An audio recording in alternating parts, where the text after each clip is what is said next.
사무엘하 10장 1절로 5절까지 말씀을 함께 보겠습니다. 네, 우리 1절부터 같이 한번 읽어볼까요? 1절입니다. 그 후에 암몬 자손의 왕이 죽고 그의 아들 하눈이 대신하여 왕이 되니 다윗이 이르되 내가 나하스의 아들 하눈에게 은총을 베풀되 그의 아버지가 내게 은총을 베푼 것 같이 하리라 하고 다윗이 그의 신하들을 보내 그의 아버지를 조상하라 하니라. 다윗의 신하들이 암몬 자손의 땅에 이르매 암몬 자손의 관리들이 그들의 하눈에게 말하되 왕은 다윗이 조객을 당신에게 보낸 것이 왕의 아버지를 공경함인 줄로 여기시나이까. 다윗이 그의 신하들을 당신에게 보내 이 성을 엿보고 탐지하여 함락시키고자 함이 아니니까 하니 이에 하눈이 다윗의 신하들을 잡아 그들의 수염 절반을 깎고 그들의 의복에 중동 볼기까지 자르고 돌려보내매 사람들이 이 일을 다윗에게 알리니라. 그 사람들이 크게 부끄러워하므로 왕이 그들을 맞으러 보내 이르기를 너희는 수염이 자라기까지 여리고에서 머물다가 돌아오라 하니라. 아멘. 오늘 말씀 가운데 하나님의 크신 은혜가 넘치기를 간절히 소망합니다. 우리 저를 따라서 하실까요? 가슴에 손을 얹으시고요. 하나님의 은혜가 지금 저에게 임하기를 소망합니다. 자, 손을 뻗으시고 축복하는 마음으로요. 하나님의 은혜가 지금 여러분에게 임하기를 기도합니다. 아멘. 축복합니다. 좋은 일 넘치시길 바랍니다. 오늘 몇 월인지 아시나요? 11월입니다. 시간은 잘 흘러가는 것 같아요. 이제 1년이 이제 11월하고 12월 2달 남았는데 우리 연초에 세웠던 계획들 혹시 기억나시는 것들이 있는지 모르겠습니다. 안 이루어진 것들이 있다면 아직 늦지 않았습니다. 2달이 남았으니까요. 하나님 앞에 기도하시고요. 하나님 이런 계획들, 이런 기억들, 이런 것들 원하는 것들이 있는데 하나님 꼭 이루어 주십시오. 기도하실 수 있는 저와 여러분들 되시기를 간절히 소망합니다. 연초에 혹시 필사성경 하겠다고 마음 먹으신 분들 계시나요? 아니면 성경 통독 같은 것들 있으시면 아직 안 늦었습니다. 아직 안 늦었어요. 2달 동안 또 열심히 해보실 수 있는 저와 여러분들 되기를 소망합니다. 자, 우리가 사무엘하 말씀을 이제 보게 됩니다. 사무엘하 말씀 보면은요, 1절에 이렇게 시작을 합니다. 그 후에 암몬 자손의 왕이 죽고 라고 나와 있어요. 암몬 자손의 왕.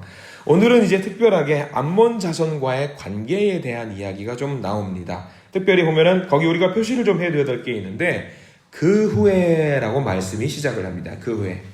성경 말씀에 보면은요, 어디 특별한 절을 시작할 때 그 후에라는 말씀이 나왔다는 것은 무엇을 말하냐면 그 앞에 나와 있던 내용과 이어진다라는 것을 말하거든요. 뭔가 연관되어 있는 내용을 말할 때에 그 후에라는 말로 우리가 이어지고 있어요. 그 후에라고 하면은 9장에 무슨 사건이 있었는지를 봐야 됩니다. 사무엘하 9장 말씀에는 무비보셋 사건이 있습니다. 무비보셋.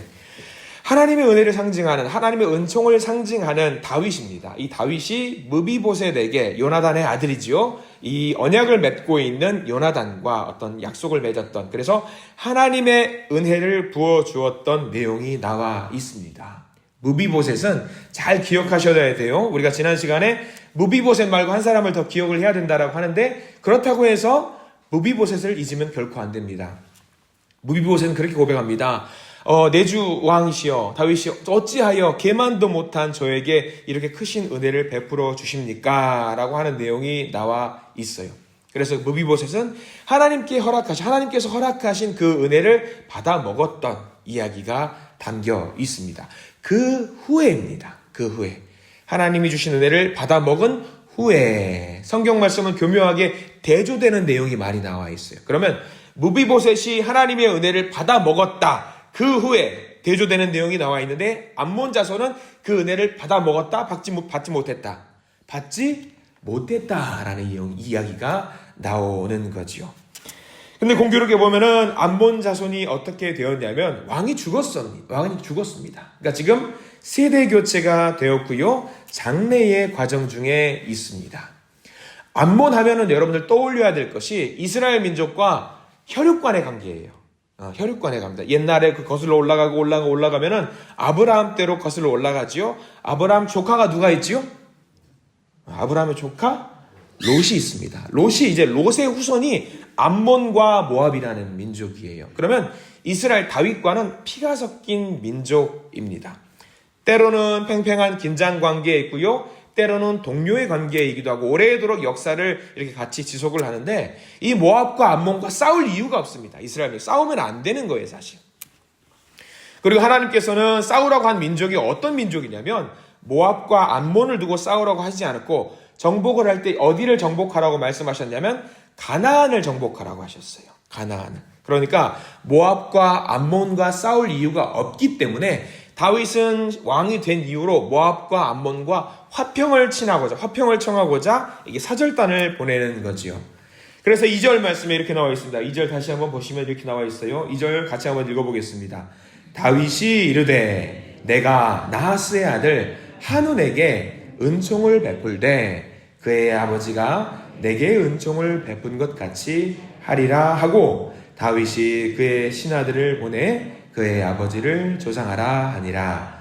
다윗의 신하들이 암몬 자손의 땅에 이름에 자 우리가 기억해야 될 이름이 하나 등장합니다. 나하스의 아들 한운이라고 해서 이 한운에게 동그라미 표시를 좀 해두시면 좋을 것 같아요. 이 한운이 누구랑 대조될까요? 이제 은혜를 받았던 무비보셋 있고 그것과 대조되는 사람으로 한운이라는 사람이 있는 거죠. 근데 우리가 2절 보면은 놀라운 사실을 하나 알게 됩니다. 왜? 그의 아버지가 내게 은총을 베풀었다라고 했어요. 한운의 아버지 나하스라는 사람이 있는데 이 나하스 이 왕이 암몬의 왕이 다윗에게 은혜를 베풀었다라고 성경은 기록을 하고 있습니다. 우리는 성경에서 어떤 은혜를 받았는지 알 수는 없지만 추측할 수 있는 부분이 있어요. 뭐냐면 다윗이 도망자의 신세가 되었을 때에 어쩌면 이 암몬의 왕에게 은혜를 받았겠구나라고 추측을 할 수 있습니다. 이거는 뭐 성경에 나와 있는 건 아닙니다. 그러면 그것을 은혜를 받았으니까 받은 은혜를 갚고 있구나라는 말로 우리가 이해하면 되는 것이지요. 자, 그래서 이 암몬과 적대시할 필요가 없는 이 상황, 다윗은 신하를 보내서 이 장래에 조문을 하는 상황입니다. 자, 지금 이스라엘은 굉장히 강대국이에요. 싸우는 족족 다 이겨요. 그러면 사절단이 왔습니다. 어떻게 해야 되는 게 맞을까요? 극진히 대접을 하는 것이 맞습니다. 상식입니다. 그리고 다윗은 철저하게 하나님의 말씀대로 움직이는 사람이라고 말씀을 드렸습니다. 신명기 말씀에도 어떤 민족과 먼저 화친을 하는 사절단을 보내야 한다라고 우리에게 이야기를 해주고 있는 바가 있습니다. 그 대표적인 예가 뭐냐면 여리고성 작전이 있어요. 하나님께서 처음에 여리고성을 점령하라고 말씀을 하시면서 처음에는 하나님께서 공격하라고 이야기를 하지 않으세요. 공격은 누가 한다? 무찌르는 거 누가 한다? 하나님이 하신다. 하나님이 하신다. 그래서 하나님의 처음에는 화평을 선언합니다. 이 암몬과 화평을 선언하는데 이 암몬 민족은 공교롭게 화평을 거부합니다. 4절 말씀을 보시면은요, 이 사절단을 어떻게 대하는지가 나와 있어요. 4절 같이 한번 읽어볼까요? 4절입니다. 이에 한운이 다윗의 신하들을 잡아 그들의 수염 절반을 깎고 그들의 의복에 중동 몰기까지 자르고 돌려보내매. 두 가지 모욕적인 행동을 합니다. 첫 번째는 수염을 잘랐다. 수염을 잘랐다라는 것은 사회적 지위를 무시하는 행동입니다. 우리 옛날로 말하면은 우리는 상투를 잘라버린다든가 여성의 머리를 잘라버린다든가 그런 행위하고 어떤 맞먹는 상황이고요. 중동 몰기까지 잘랐다라는 것은 뭘 의미하냐면 이때의 팔레스타인 사람들의 의복은 무릎까지 통짜로 옷을 입어요. 통짜로 옷을 입는데 중동 볼기는 어디를 말하냐면 엉덩이 사이를 말해요. 엉덩이 사이를까지 옷을 잘랐다라는 것은 말하냐면 통짜로 된 옷에 이때 당시에는 또 남성들은 속옷을 입지 않는 풍습이 있습니다. 그러면 중동 볼기까지 옷을 잘랐다라는 것은 뭘 말해요? 남자의 하체가 움직이면은 고스란히 다 보일 수 있는 상황까지 옷을 잘랐다라는 것을 말합니다. 사절단은 누구를 말하냐면 왕을 대신해서 가는 거예요. 왕을 대신해서 갔다라고 하는 것은 다윗의 옷을 잘라버렸다라는 것을 말하기 때문에 이렇게 했던 행위는 뭘 말할까요? 싸우자는 거죠. 싸우자는 거예요. 자, 이때의 무비보셋은 하나님의 은혜를 받은 사람으로 대변이 된다라고 말씀을 드렸습니다. 반대로 한우는 하나님의 은혜를 어떻게 했던 것으로, 어떻게 한 것으로 우리가 이해하면 될까요? 하나님의 은혜를 거부하고 저버린 행동으로 보면 될 것 같습니다. 거절했다라는 것이죠. 우리가 오늘 말씀을 통해서 알아야 될 것이 중요한 사실이 있습니다. 하나님이 주신 은혜, 하나님이 주신 은혜, 우리에게 주신 은혜와 은총, 어떻게 해야 된다. 그 은혜와 은총 거절하지 말고 충분히 누리고 만끽할 수 있는 우리가 되어야 된다는 것을 말하고 있습니다. 하나님은 삶 속에서 우리에게 크신 은혜와 호의를 늘 베푸십니다. 그런데 우리가 사람들이 그것을 거절하는 경우가 많습니다. 그 호의를 거절하는 그 끝이 뭐냐면 예수 그리스도예요. 하나님의 사랑을 전하기 위해서 선지자도 보내고 제사장도 보내고 사도도 보내고 왕도 보내고 예언자도 보내고, 근데 사람들은 그 모든 것을 다 거절했어요. 거부했어요. 그래서 하나님께서 안 되겠다 싶으셔가지고 누구를 보내셨냐면 아들을 보내셨습니다. 예수 그리스도를 보내셨습니다. 하나님이 생각하셨을 거예요. 아들을 보내면 따르겠지. 아들을 보내면 믿겠지. 내가 사랑하는 것을, 내가 백성들을 사랑하는 것을 알겠지. 그런데 사람들은 예수를 십자가에 못 박았습니다. 하나님이 주신 사랑과 호의와 은혜를 거절했습니다. 그 끝이 어떻게 된다? 오늘 성경 말씀에 나와 있는 거죠. 그 후에 어떻게 되었다? 이 이 암몬 민족은 멸절을 당하는 상황을 경험하게 되는 것이지요. 반대로 무비보셋은 은혜를 받았습니다. 은혜를 받으니까 구원을 받게 되는 상황. 이 대조되는 두 상황을 우리에게 보여주시면서 우리가 어떤 삶을 살아야 하는지 우리에게 알려주고 있습니다. 우리 보고 결정하라고 하나님은 말씀해주고 있는 거예요. 은혜를 받아서 좋은 관계를 유지할 수 있었지만 그 은혜를 거부하면 전쟁을 통해서 멸망당하게 된다라는 것을 우리에게 말씀해주고 있습니다. 여러분들이 너무나도 많이 아시는 말씀 하나를, 신약성서의 말씀을 하나 우리가 지금 끄집어내야 되는 말씀이 있어요. 요한복음 3장 16절 말씀 아시죠? 하나님이 세상을 이처럼 사랑하사 독생자를 주셨으니 이는 저를 믿는 자마다 멸망하지 않고 무엇을 얻는다? 영생을 얻는다. 근데 우리가 요한복음 3장 16절 말씀에 너무 심취해 있어가지고 하나님이 구원을 주시면 영생을 얻는다라는 말씀만 기억을 하는 경향이 있습니다. 조금 넘어가 볼까요? 요한복음 3장 16절 짠짠 넘어가면 3장 18절 말씀이 있어요. 제가 한번 읽어드릴게요. 그를 믿는 자는 심판을 받지 아니하는 것이요 믿지 아니하는 자는 하나님의 독생자의 이름을 믿지 아니함으로 벌써 심판을 받은 것이니라 라는 말씀이 있어요.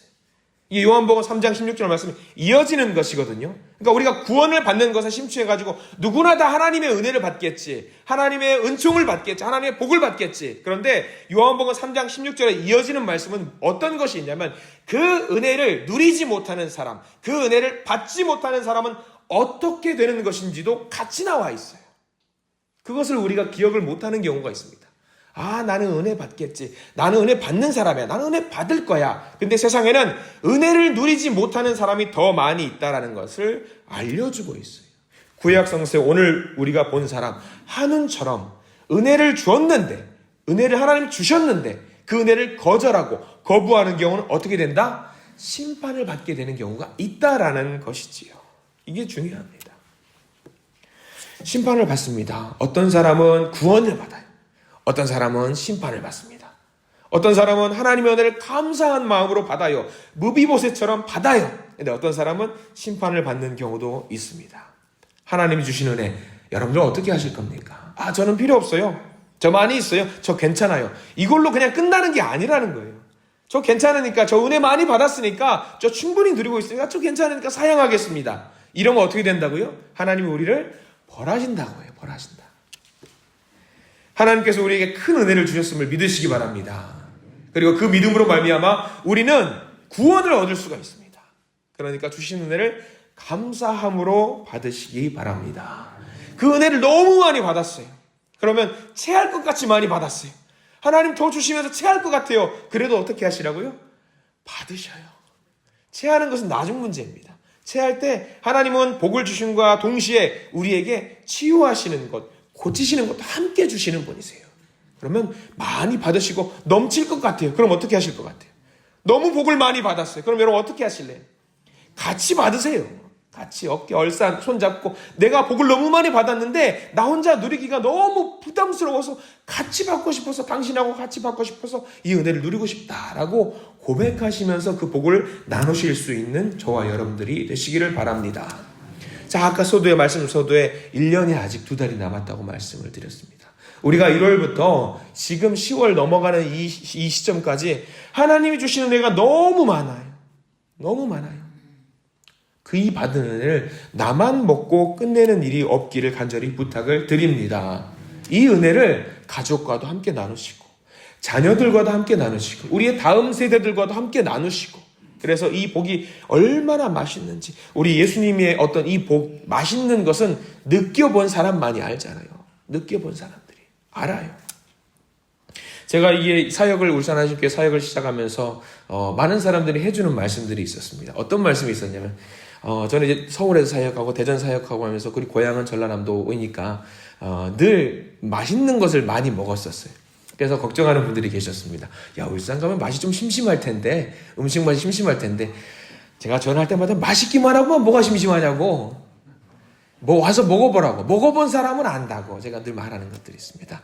여러분 마찬가지입니다. 먹어본 사람이 알아요. 먹어본 사람이 하나님의 은혜도요 하나님의 복도요 맛본 사람이 압니다. 그러면 맛본 사람이 이 맛이 기가 막히다라는 것을 전해주세요. 전해주세요. 나만 맛있게 먹지 마시고 나만 맛있게 먹지 마시고 여기 있는 모든 분들은요 여기 있는 많은 분들은요 여기 있는 계신 모든 분들은 하나님의 은혜를 충분히 맛보신 분들이세요. 그럼 이 맛을 여러 사람들에게도 함께 전하실 수 있는 우리 모두가 되기를 소망합니다.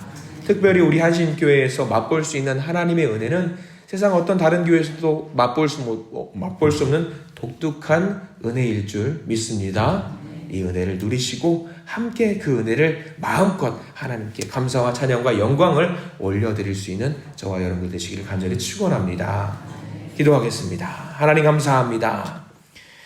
무비보셋과 한은 이 두 사람 같은 사람, 똑같은 사람, 자격이 없는 사람인데 하나님께서 다윗을 통해서 큰 은혜를 부어 주십니다. 그 은혜에 참여할 수 있게 기회를 주십니다. 그런데 누구는 그 은혜를 받고 누군가는 그 은혜를 누리지를 못합니다. 주님 똑같이 우리에게도 자격 없는 우리에게도 하나님께서 은혜를 부어 주십니다. 그 은혜에 우리가 마음껏 빠져드는 우리가 될 수 있도록 주님 인도하여 주시옵소서. 그 은혜를 깊이 맛보고 감사하며 찬양하며 노래하는 우리가 될 수 있도록 인도하여 주시옵소서. 매일의 삶이 기쁨의 잔치가 되게 해주시고 주님 나 같은 것도 구원해 주시는 하나님, 나같이 자격 없는 자를 사랑해 주시는 하나님의 은혜를 떠올리면서 매일 감사하고 매일 잔치를 벌려서 매 순간마다 주의 은총을 노래할 수 있는 우리가 될 수 있도록 인도하여 주시옵소서. 주님 더 큰 은혜를 부어주실 줄 믿습니다. 기대합니다. 앞으로 나아갑니다. 넉넉한 은혜로 우리를 채워 주시옵소서. 예수 그리스도 이름으로 간절히 기도드립니다. 아멘.